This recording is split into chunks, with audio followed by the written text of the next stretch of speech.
ಆ ದೇವರ ಸುಂದರ ಸೃಷ್ಟಿಯಲ್ಲಿ ಈ ಪ್ರೀತಿಯೇ ಮೊದಲ ಕಲೆಯಮ್ಮ.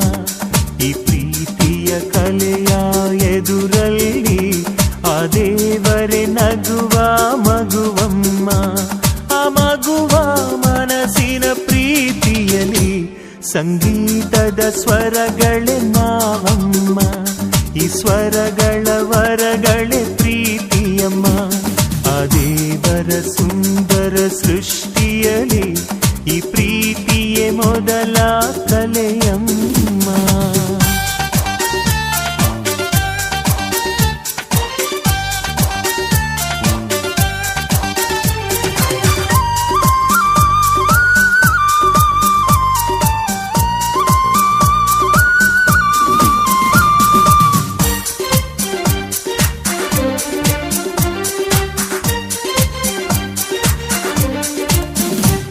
ಬಾಣವೇ